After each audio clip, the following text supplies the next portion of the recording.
Hello, everyone, and welcome back to my channel. My name is Brittany Simon, and we do philosophy through pop culture. We are reviewing Mormon Wives Season 2. You know, last episode, I did hear you guys. Some of you disagreed with my assessment of Jen, and I think this is so fair of you to disagree. Please disagree. Please leave a comment in the sections down below. Remember that I'm just going off the edit, and I'm going to miss things. So if you see something that I miss, please let me know. I definitely have done that in the past, and it's just nice to have more eyes on the show. All right, let's see what happens.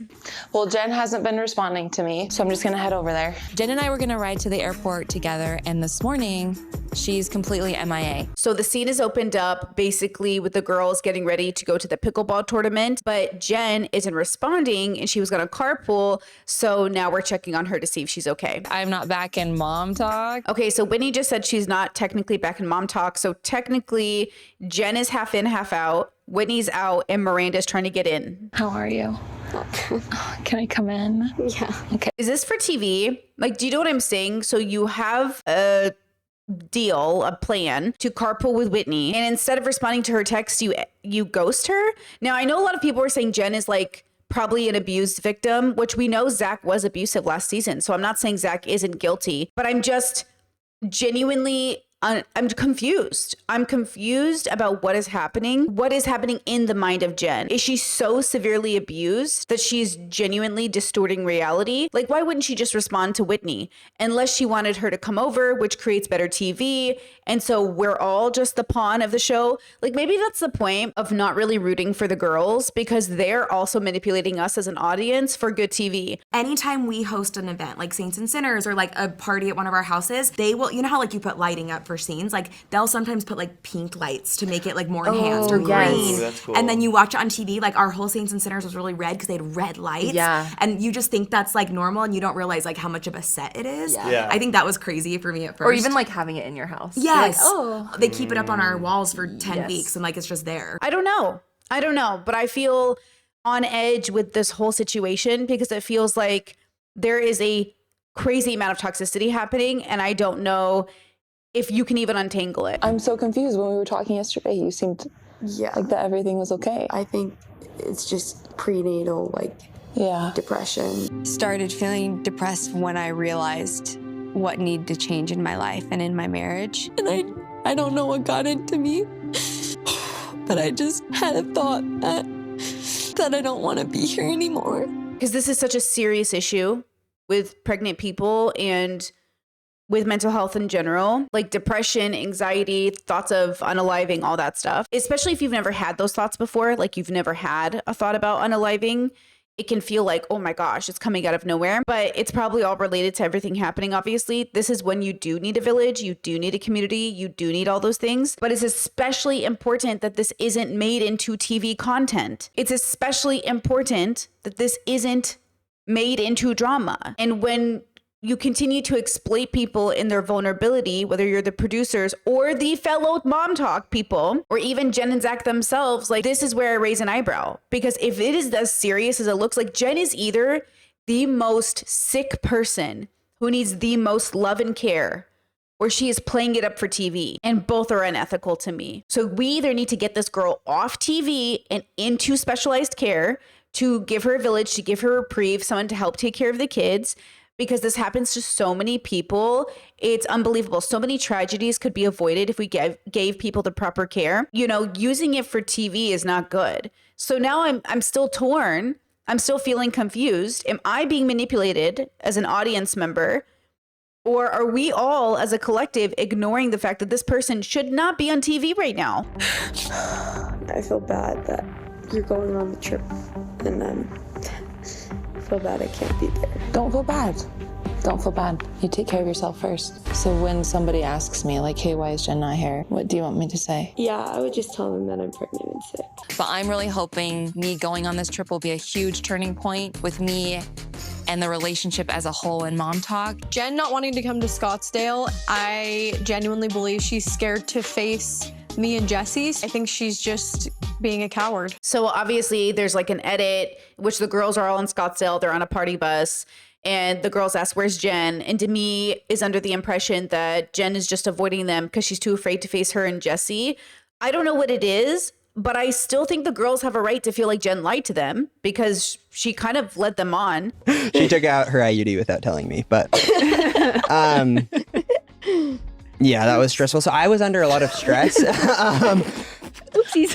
Whoopsies. Forgot to tell you. And at the same time, if Jen is authentically going through a struggle, then I think that's important. I think I've been in social media too long to genuinely not feel a little apprehensive about the authenticity of Jen's experience. And I think that's probably why I'm being a little cynical, because I'm used to dealing with a lot of people who lie in social media. You think they're desperately telling you the truth. They're crying. Everything feels really authentic.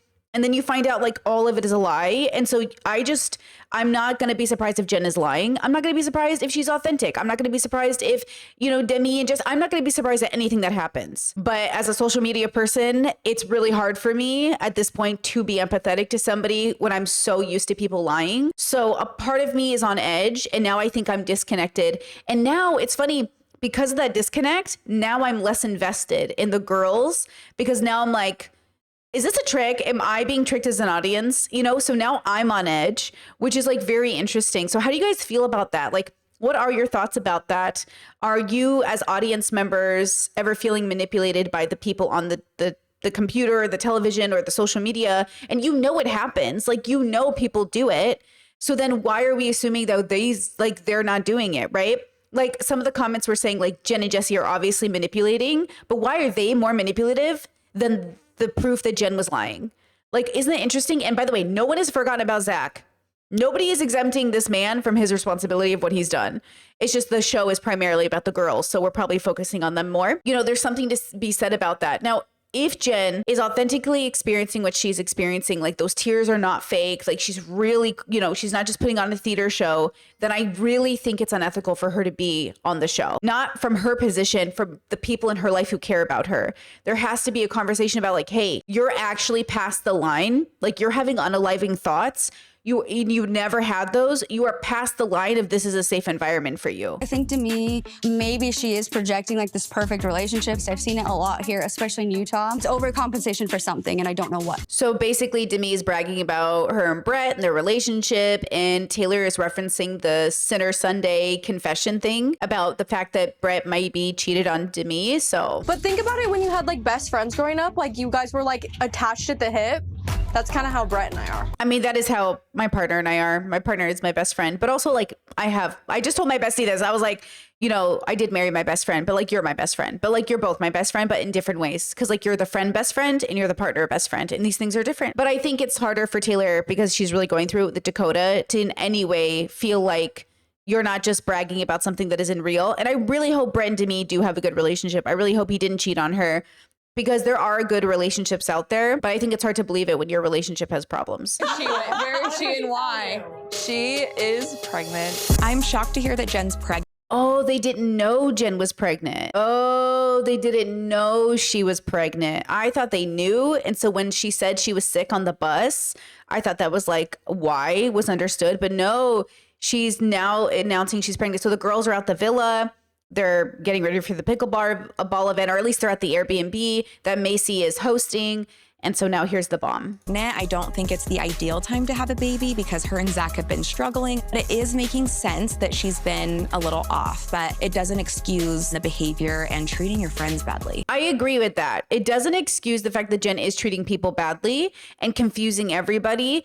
And she's confusing Zach. She's confusing her friends. It's just the common denominator is Jen, and I don't know why. Now, the why changes everything. And again, if she's really going through something, she should be given a reprieve from the show. I'm sure she's in some legal contract with the producers, but she should be able to get out of the show, right? No, I was shocked too. I don't think it was planned. It never is planned, but she doesn't they don't protect at all. So I feel like if you're not protecting, you're planning. What is Zach thinking with like all the chaos that's been happening? A Band-Aid baby, yay.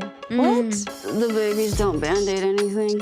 True. All of us have experienced modes of depression, and I'm just feeling like there's no relatability going on right now, just like harping on her. Because they don't get it. We don't get it. We're confused. Like, we're confused. Like, that's what I mean. Like, I was so team Jen, but now I'm confused because she's not communicating, but she's not communicating to anyone, and nobody in her life is helping her. Where's her parents? Like, she has a mom. Where's her mom? Like, where's somebody who loves Jen enough to be like, hey, you can't be on the show. Your mental health is in a decline. But that's why that's why I'm acting this way, because you're presenting to me as I get to do bad behavior because I'm sick. I get to do bad behavior because I'm depressed. I get to do bad behavior because mental illness. That's the presentation of the show. That's the edit. Sorry, my phone was going off, so I had to click it. But you know what I mean? Like, that's the presentation of the show. And it feels really weird that nobody's getting that. Another moment of Whitney's delusion. She's not a part of Mom Talk. So Michaela's still being like really mean about Whitney, trying to be back in Mom Talk. She made fun of the prayers she did before the meal. And, you know, yeah, I just think this whole group is like more and more toxic every episode, which does make me less and less empathetic. It makes me less invested, and it makes it more like, what can we learn from this? This is not a group health. This is not a healthy group dynamic. What can we learn from Jen and her mental health struggles? You gotta get off TV, girl. You gotta go home. You gotta protect your mental health, and you gotta have good people around you. My concern about Jen is, what if she has no good people around her? What if not one single person is on Jen's side, not even Jen? I think I have just the device to get us back on track. The truth box is back. I think it's the perfect way. You know, instead of the truth box, you could just have a conversation. You know, instead of needing to pretend that you need some truth box, you guys could actually just sit down and have honest dialogue. I'm really trying to be present during this girls' trip right now, but I just can't get Jen off of my mind. I've just been texting her here and there, just checking in to make sure she's okay. See, they're doing it too. Again, how can you tell me you care about Jen's emotions and mental health? And did she tell Whitney that she thought about unaliving, or did she just tell us? Like, do we not understand the exploitation happening right now in this episode? I'm angry. I think I'm angry. Am I angry? What am I? Disappointed? I am angry. I think I am frustrated. Are we using unaliving? Like, are we using suicide for views? Like, what is happening? Whitney goes, I just care about Jen so much. You left her. You didn't house sit her. You didn't watch her. You kept her. Was she babysitting her kids as well? I get it, because as a person who wanted to unalive most of her life, there's only so much your family and friends can do. And honestly, a lot of the time you just need to be like left alone or comforted. But also, it's like they're playing it up for views, but also they're downplaying it. But also it feels like this is such a private matter. Again, it goes back to like filming the therapy sessions. How can you really do real therapy if it's broadcasted? How can you ever be truly vulnerable or seek out mental health if it's being recorded? I don't like the way this bubble handles mental health, but maybe it's the religious stuff. Ooh, maybe it's the religious stuff. I didn't think about that. Maybe my frustrations with this storyline about Jen actually stems from the fact that this is how bad mental health is handled in religious bubbles, or maybe most bubbles. Are you guys not frustrated? Like, am I the only one frustrated with how they're talking about this storyline? I'm annoyed. Do you actually care about the friendships in this room, or do you care more about how the public perceives you? I totally get in the past how it would come across like I don't care, and I'm trying to work on that to make it seem like I do, because I really do. Make it seem like you do, or you do? No, because that's what I just said, because I really do. Interesting. So they're asking Whitney about the authenticity of her desire to have these friendships. I think most of these girls don't actually want to be friends with each other. And I think they're doing it because of their jobs. And they're obviously doing it because of money and status. But I do think like Jesse and Demi and Michaela seem kind of friendly.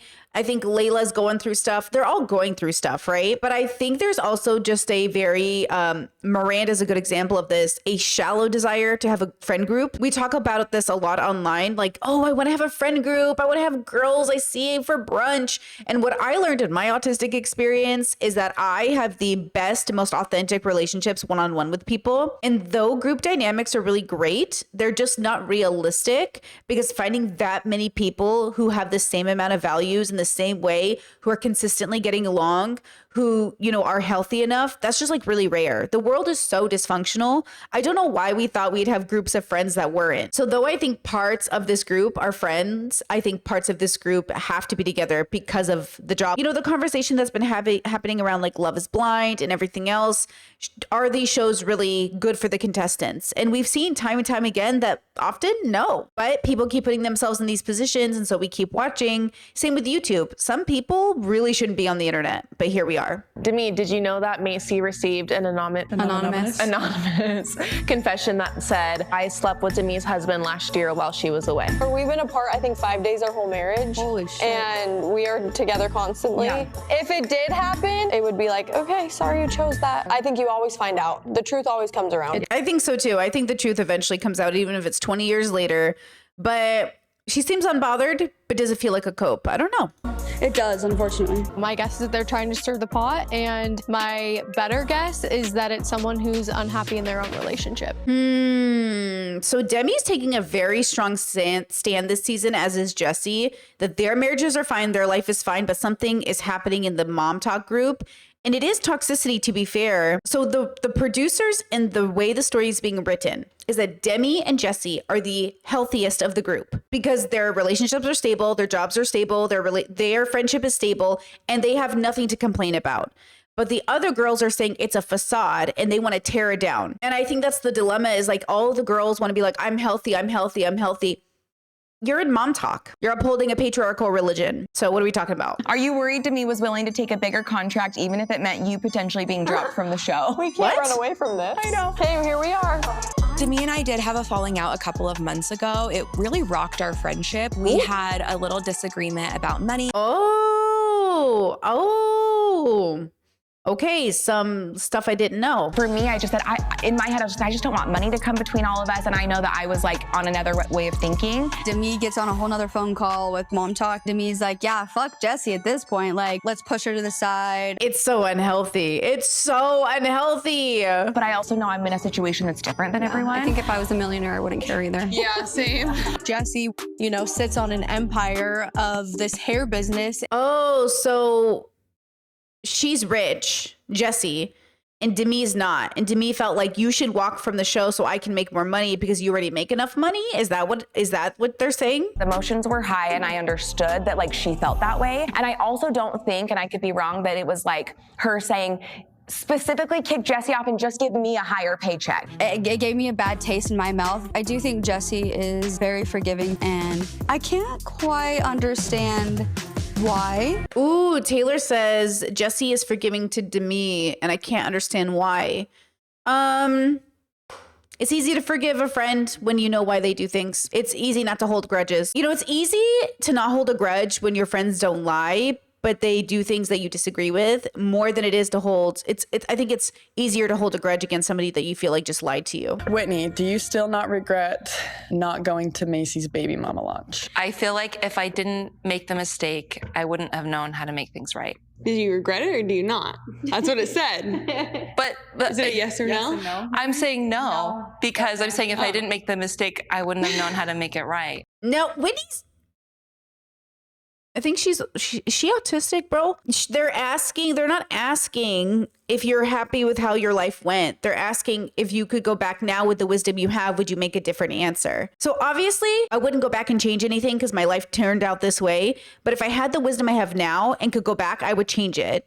Because it would still end up with me here, because that's how the magic of the hypothetical works. Obviously, we don't go back and change our life because it brings us to where we are present day. But the question they're asking is, if you had the wisdom you have today, would you have made a different decision? Yes. Because if I had the wisdom I had today, I would have made those mistakes. I did make those mistakes and thank goodness I learned from them. That's what they're asking, Whitney.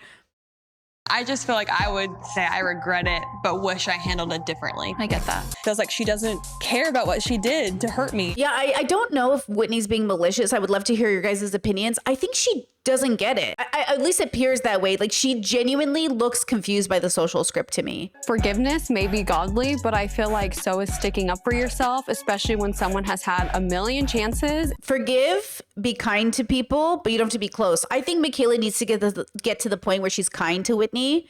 Right now, she's not kind to her. Nobody's kind. Like, I would love to see the girls be kind to one another and still work together, but it's very hard when you have the toxicity built up. That's why sometimes you just got to go on your own way. I think sometimes there's this idea that if we're all healed, we won't have toxicity amongst us. It takes a very strong connection for two people to have a toxicity and then to have a healing and forgiveness that doesn't need to move on to the future. Like, I see this with my siblings, the ones of us that have, realized we were being toxic, made it better and changed and let go of the past. Like, it takes a lot of growth from both people, but it also takes like a desire to really want that person in your life. And since Michaela doesn't want Whitney in her life, it doesn't matter if she forgives her. She's not going to do the next step of it coming back together, which I know is what Whitney wanted. But I don't think Whitney understands them. I don't think they see each other very well. Everybody doesn't see each other that well. I was like, oh, so she still is holding this grudge against me. I wasn't in the mental place. You can still regret something. How can I regret that if I was in that space? Autism. I'm like, what are you not getting? This is so, she's so like, yeah, she doesn't. It would be hard to be friends with somebody who isn't actually, like, she's not empathizing with Macy. She's not getting Macy's perspective. She's only stuck in her own black and white thinking. But I still don't think it's malicious. Like, I really think Whitney authentically doesn't get it. You could be like, oh, I regret that I wasn't there. For me, a regret is like, no, I intentionally did this, so I'm going to go and hurt this person. No, that's not, I've never met anyone who had that relationship with regret. Is that your experience? Because that's a very interesting way to have a relationship with that word, Whitney. I don't think that's what regret is. Really? Are we getting into semantics here? Well, what do you mean by regret? What is regret really? Like, how is she still not getting it? When I was literally in the darkest space of my life, my son's father just died. I was a maid of honor in 2 weddings. So now there's like a comparison of like when I was going through a hard time, I still showed up for my friends. And that's why there's a issue with Jen where Whitney's like, why aren't people being more compassionate towards Jen? And the other girls are like, even when we're going through stuff, we still show up for the community. And there should actually be a balance between, we need to stop showing up for the community when we're going through it, but we also, even when we're going through it, have to make a discernment of when to show up for the community. Yes, we don't always know when to show up. Sometimes you can't, no matter how hard you try. And sometimes it's better for you to show up even when you're going through things. But I think that's what's happening is everyone's confused about why do I have to show up when I'm going through it, but you don't have to. And I think everyone has a different relationship with things. Even when I was going through my suicidal ideation, self-harming, depression, all of that stuff, I was working a full-time job, paying people's rent, helping people out, volunteering, protesting, cleaning up streets. Yeah, because for some of us, we work harder or work to cope with our pain. For other people, they disconnect from the world and isolate. Everyone's different. I feel like I always show up for my friends, even when I'm in the darkest like trenches of my life. And then it almost seems like you want to be right more than like validating how I feel. That is what Whitney's doing. Whitney is being too pedantic or too semantic instead of actually just validating the fact that Macy felt abandoned, right? Like, Whitney can't validate people's feelings very well, but neither can Jen. Like, that's the problem with them is like they're struggling to really validate, but then maybe they feel invalidated by the group of girls. And so it's a cycle of invalidation. And I guess the theme for today's, episode is really, when do we need to be compassionate and empathetic for mental health struggles? And when are you using it to weaponize? And the dilemma is like, it's all about that level of toxicity to values to health ratio. Because everybody's hurting. Even Taylor is trying to find the holes in Demi's marriage and making up ideas in her head that it can't be that perfect because she knows what it's like. But that's not the way you want to go about life. You don't want to go about life thinking because I have a bad relationship, everybody must have a bad relationship. In the same way, you don't want to go through life thinking just because your marriage is healthy, everyone else's marriage is healthy. It's like our experiences are our own. And all we can do is try to understand what's happening, why they're happening, and how do we make it better. I'm sorry that comes across that way. I'm not trying to be stubborn. Every time we have this conversation, I get more confused every single time. Like, I don't know what else to do at this point. Do you feel like the way that you've felt about me or not being able to move past this is because the way that Michaela talks about me? Why I've always been, no one's gonna tell me who to be friends with. So Whitney is blaming Michaela for putting a rift between her and Macy. But Macy's saying, I have a problem with you. And Whitney's saying, but it's just because Michaela is telling you to have a problem with me. And Macy's saying, no, nobody is. It's you, Whitney. I'm telling you right now how you're failing me as a friend. And all Whitney hears is Michaela is making you hate me. Wow. Interesting. I feel bad. This is like a good example of like, even if you have two well-meaning people, if they can't see each other and can't communicate, do you know what I mean? And Whitney is still giving me very high neurodivergent vibes. Like I think she's genuinely confused. She keeps saying she's confused. She looks confused, and not in the mental health way, in the like logic way. She's not logically, like her logic is bad. Like being friends, I'm not against that. I know. So I just want you to know that. I love you. So it kind of got to the point where Macy was just basically saying she wants to forgive Whitney so the girls can forgive Whitney and everyone can move on. But the truth is like seeing each other is very, very important. Like being able to see one another, and they're just not seeing each other. That's good. So you guys can talk behind my back in there. I'm not talking about you. I literally sat there and listened to it. Interesting that Michaela saw that as people talking behind her back. They weren't talking about you. They were talking about how they weren't, in my opinion, the conversation the edit showed us was not them talking behind Michaela's back. It's like y'all never grew up with siblings. Didn't you ever grow up with siblings?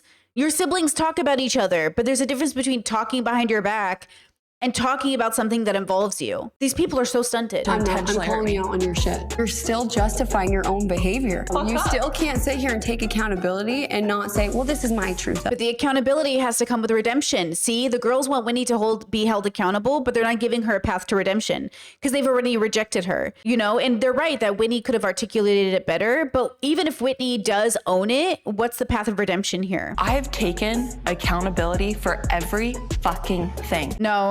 No, Whitney has not taken a proper accountability because she doesn't emotionally embody the understanding. Michaela is upset and never going to forgive Whitney, but also isn't giving Whitney a path to accountability and redemption. So it's all fucked. This whole episode is the embodiment of everything that I am frustrated with about mom talk and the level of toxicity. Tell me one thing that I haven't taken accountability for. I think everyone can go down the table and tell you one thing. Let's fucking do it. Oh. I want to understand where you're coming from. I don't think anyone cares to have an actual friendship with you. Honestly, I want nothing to do with it.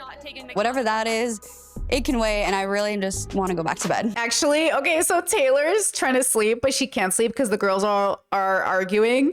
But Taylor's like, I'm a mama 3, sleep is rare, I'm not getting involved. And I kind of think better of Taylor for not jumping out of bed and getting involved. But also as an older sister who's always getting involved because, you know, you care for people, you want people to communicate well. I would say that I think I would be slightly tempted to jump out of bed and get involved. But also if the levels of toxicity were pretty high, I would avoid it. So it's interesting, like, when do you get involved to help mitigate and bring tensions down? And when do you mind your business? That's a great conversation to ask yourself. These girls are in their 30s. Michaela's 24 though. Michaela is so young. I forget she's so young. Michaela's 24, but Demi and Whitney, they're in their 30s. You need to take accountability. And it's like, well, I'm trying to. And I just want to say, oh yeah, right. We did unfollow you. You left the group talk. Exactly, Michaela. Okay, Whitney did start this. That's true. But also I just want to say, I don't think age gap friendships are necessarily bad. I just think it might indicate where you are in different paths, and it might be harder to connect with a 24-year-old if you're already in your 30s. But since everybody's so stunted in this group, they might actually, quote, get along. You're doing these things, you're leaving the group chat, you're following everyone. The actual fuck? No, I'm saying, please, it's on camera. Just a reminder, these private moments, they're on camera. We're watching it. That's great. She told you that she feels bad about what she did to Jesse, but like she needs to tell Jesse. Interesting. So basically they're saying Whitney will have a tendency to say to other people she feels bad what she did to people, but she won't say it to the people she's hurt. I've seen that in people. She just wants to hear that you regret that. It's not sinking in. I agree. It's not an embodied experience. And I am curious why that happens to Whitney. I see both sides. I do. I think there's So if I texted you to hang out, you'd go hang out with me? Of course, Whitney. Really? So Demi is saying I'm more than happy to be friends with Whitney, but Michaela tries to speak for the table and say, like, I don't think anyone here wants a friendship with you.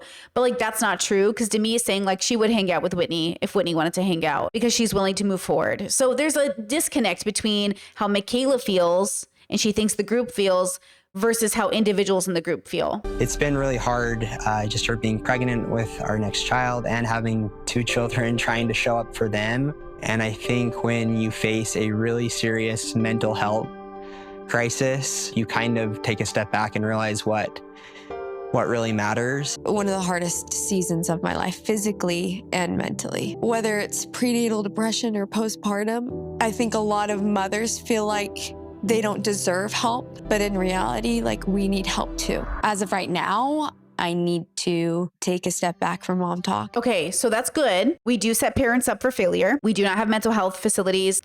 So basically Zach acknowledges it's a serious mental health problem. Jen wants to take a step back from mom talk. We do set parents up for failure. We do not have mental health facilities, stabilization in terms of village care. We don't have people who can help in a way that doesn't feel like a drain on their own resources with their own families. Obviously, you're experiencing mental health problems. Obviously, you don't have a community. Your whole bubble is predicated on abandoning mothers through a patriarchal lens because they think mothers aren't meant to be or they say that mothers are sort of like these superheroes who don't need the help necessarily. Like, you know what I'm saying? Like, your bubble is exactly the bubble that has been hurtful to women over centuries, is the patriarchal religious bubble. So yeah, society thinks women don't need the resources or mothers need to be superheroes because of patriarchy. So my frustration definitely comes from that lens. I'm critical of the system that they are creating fame around, and then wondering like why you feel abandoned because the system teaches you to, you know, tell mothers are the greatest, hardest job is to be a mother. But when the mothers say, hey, my job is hard, to abandon them. So I guess I'm glad to see that Zach is taking it seriously, but also I think this is a call to the system to take it seriously as well. Having a baby is a big deal. It's a huge pressure on your body. People die during childbirth. It is a very serious thing to have a child. And the way we are so casually talking about making babies is ridiculous. The fact that Jen, during a crisis in her marriage, wasn't even using protection or actually abstaining from sex is another part of this layer that I think they're both responsible for. But Zach is also a bad partner for putting Jen in a position to get pregnant at this time, as if this isn't going to impact her chemistry-wise and emotionally and hormonally. Like, there's just so much bad here that it's going to take a while to, you know, pull it all apart. Out of respect for Jen's privacy, production has made the decision to stop filming with her at this time so she can focus on her mental health. Thank you. I'm so glad. I'm so glad the thing I was hoping would happen happened. This makes me so happy. Now, if only we didn't have to come to this point, but here we are. I'm very happy. Also, I'm still angry at Jen for taking out her IUD and not telling Zach. So just a reminder that I am also still getting over the fact that Jen took out her IUD and didn't tell Zach, which also puts her in the category of liar. So just FYI, I'm going to be critical of Jen as much as you guys were sympathetic to her, which I think you should be. I still have to be critical of Jen because she did something that I think is a huge consent violation. Huge. Like, huge. I thought I was definitely in the hot seat. So now I think the best way to like get the heat off my relationship with Michaela is to focus on Demi and Jesse's drama. Okay, so the pickleball thing happened. Okay, now they're having dinner. And Whitney says the best way to get the heat off me is to talk about someone else's drama. Do you see why nobody wants to be your friend, Whitney? What a horrible, malicious thought. Give me the details. Tell me all the nitty gritty. Ugh. This episode is really hard for me. Do you really think that you're the star? You're the star? Nah, I don't agree with that. Yes, Mom Talk is a business, but it is a lot more than that. It's a sisterhood. It's a support system. You know what Mom Talk sounds like? It sounds like when you work for a business and they're like, we're all a family here, but you're actually just like very toxic and you use that sisterhood talking point to like abuse people. However, I think Demi has let the money side and greed go to her head where that comes first and then everyone can fend for themselves. And that to me is not a genuine friendship at all. You would have never had this opportunity without me. No, I understand And that. so when I'm hearing these things, she deserves the most. And like, I'm the one that was almost in a mental hospital because I opened up. So now they're fighting about whose trauma is worse and who's more damaged and who deserves more and like who sacrificed their mental health the most. Ooh. But I want to like finish talking. But you're coming at her, so I'm gonna like defend her in that situation. You can defend her when I'm done talking. Aren't as open and aren't as vulnerable and sharing their actual shit that's going on behind closed doors deserve to be paid more because they're not being vulnerable. Ooh, see, I think this is really toxic. So Taylor's saying, if you keep things private, you shouldn't be paid more. I should be paid more because I'm putting it all out there. That's very bad. All of this is very bad. I don't think any of this is good. This episode is testing me. This whole episode is like, let's weaponize and exploit our mental health for the bag. I mean, at the end of the day, it's just, I think we're all a team and we've all brought so much to the table. I'm all for sharing the spotlight. I don't care to have it. Brett and I have been trying to get pregnant for about 4 years now. The girls talked. It's basically a whole like who's the leader of TikTok or mom talk or whatever. All of that is so silly and doesn't matter. But what matters is that they're not stable enough. And look, Demi's 30. Like they're not stable or healthy enough to really, I think, make this work for the long term, but it's working for now. And what's really interesting is that Demi has endometriosis, which I think it's like 1 in 10 people suffer from endometriosis. So something to keep in mind. And then Brett's sperm count is low, so they're struggling to get pregnant, and they've been trying for 4 years, which is interesting.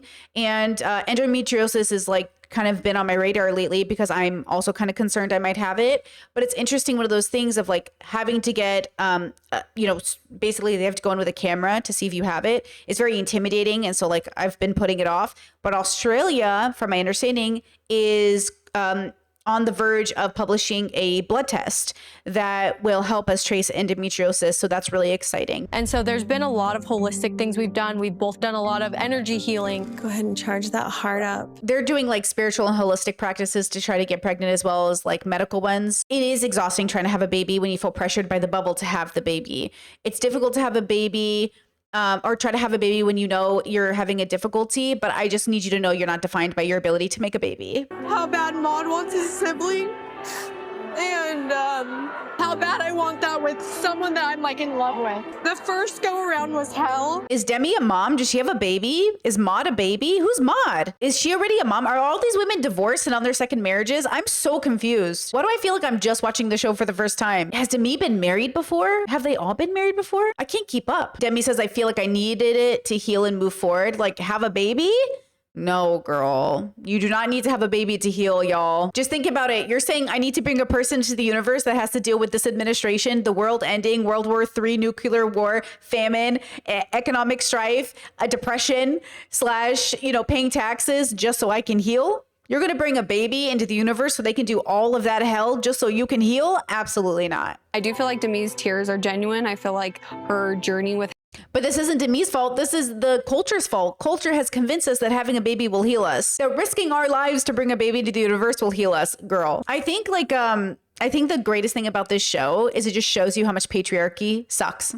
This whole show is why patriarchy is ruining families, relationships, and even people who want to have babies are ruined by the obligation and feeling from the patriarchy telling you the only good thing you bring into the universe is like healing through having children, because that's all you're good for. And of course, Michaela they just cut away to show Michaela saying that even though Demi's tears look real, she's still now questioning Demi for basically wanting to throw Jesse out of the group for more money. So now Demi is like the villain who is going to take Jen's place of being the villain of the story, because that's what the producers are doing. They're moving it in the direction of now Demi is the #1 villain. Cool.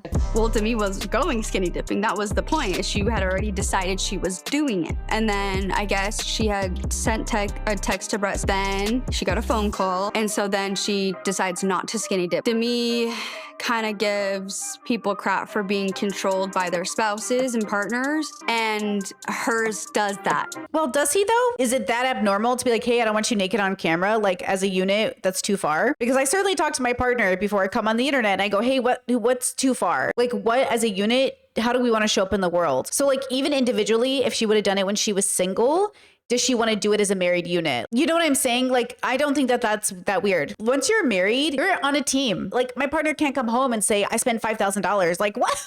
That's our money. Like, you know what I mean? I don't just like leave the house and go get my face tattooed. Like, that's not how we work as a unit. We have to be on the same page about like, do we want to go in this direction together? Like, no wonder y'all are divorced 7 times. Y'all don't communicate. You know what I mean? Why is Taylor, out of all people, judging how people do their relationships when she has like the reputation she does? But also, I don't know why Brett said that. Maybe he's thinking, hey, hot tubs aren't good for us fertility wise. I don't know. I don't know what he's thinking. Inappropriate for me to be stripping down naked on national television, knowing that like my stepkids are going to be seeing this. Not even just your stepkids, but maybe that's not the kind of couple you want to be. Like, I'm naked on the internet, but that's because that's the kind of couple we are. Where like I married somebody, I knew when we were courting, like I'm going to be naked on the internet forever. Just FYI, even as an old lady. So like if you marry me, you have to know I'm never putting my clothes on. If you marry somebody who wants to keep their clothes on and you want to keep your clothes on and you have to remember there's cameras there, then yeah. Like, I don't know why this is so controversial. Why are the girls making this such a big deal? Now, if we find out behind closed doors that Brett is super manipulative and that Demi really wants it and that this is the reason they're going to get divorced, like that's a conversation. Is Taylor just poking because she's mad about her and Dakota? Okay, ready? This is very un-Mormon of them. Like skinny dipping, like obviously none of these people are practicing Mormons, right? So I don't even know why we call this a Mormon show anymore. And it would be different if they were skinny dipping off camera. Women being naked together in a pool, very common. Women being naked together on TV, broadcasted to us, and producers are seeing them. You know, it's not blurred for the producers, y'all. It's not blurred for the cameramen. It's not blurred for the editors. It's blurred for us.